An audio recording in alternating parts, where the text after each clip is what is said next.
Heute zeige ich dir 2 Varianten, wie du selbst einen Slime herstellen kannst. Dazu benötigst du Maisstärke und, wenn du zu Hause hast, von deiner Mama einen Conditioner. Und es geht los. Als erstes gibst du etwas Maisstärke in einen Behälter.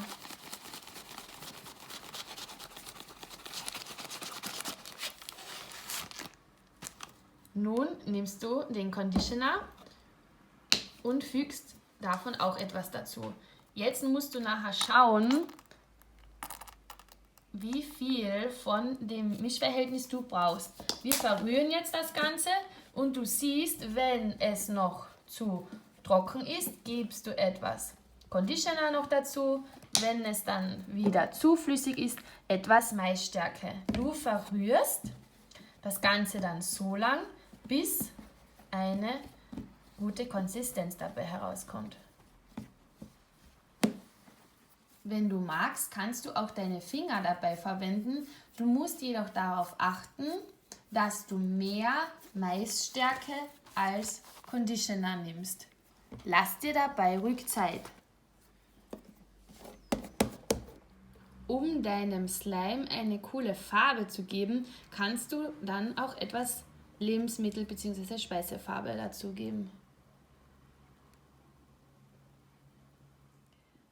Wie du siehst, solltest du bei der Verwendung von Lebensmittelfarbe auf jeden Fall Handschuhe verwenden.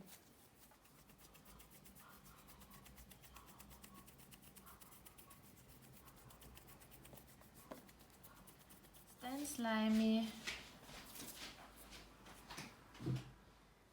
Für die zweite Variante benötigst du Einweghandschuhe, einen Löffel, auch wieder Speisefarbe, Maisstärke und ich habe so einen Duschschaum dieses Mal genommen. Und eine Schüssel. Schau, dass du deine Arbeitsfläche mit einer Unterlage bedeckst. Als ersten Schritt ziehst du deine Handschuhe an und zweitens, du bedeckst deine Arbeitsfläche mit einer Unterlage. Wir nehmen wieder die Maisstärke und geben diese in eine Schüssel. Kurzer Tipp vorab nochmal für die Eltern, das gibt Sauerei. Dann nimmst du ein Duschgel oder so einen Schaum, kannst auch Rasierschaum nehmen und gibst diesen zu deinem Pulver hinzu und verrührst es dann anschließend mit einem Löffel. Da musst du wieder schauen, wie viel Schaum kannst du dazugeben, dass es nicht zu flüssig wird. Und wenn es zu flüssig ist, gibst du wieder etwas Maisstärke dazu. Du wirst sehen, das wird ganz ein fluffiger Slime werden. Um deinen Slime dann besser kneten zu können, habe ich diesen auf die Unterlage sozusagen nun gegeben. Liebe Eltern, bitte seid gewarnt, dieses Experiment verursacht eine Menge Dreck. Ja, und damit du deinen Slime nun eine coole Farbe verpassen kannst, gebe ich nun etwas Lebensmittelfarbe hinzu.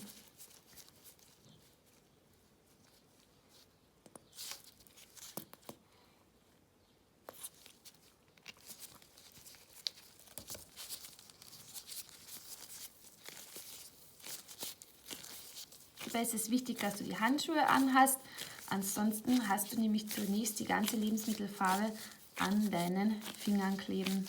Jetzt heißt es gut verkneten.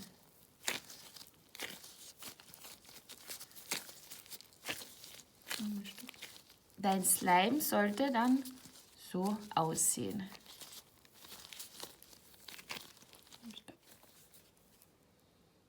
Viel Spaß beim Ausprobieren des Experiments. Bei mir hat das Experiment mit dem Conditioner im ersten Versuch besser geklappt als dem mit dem Duschschaum. Aber probiert selbst und viel Spaß.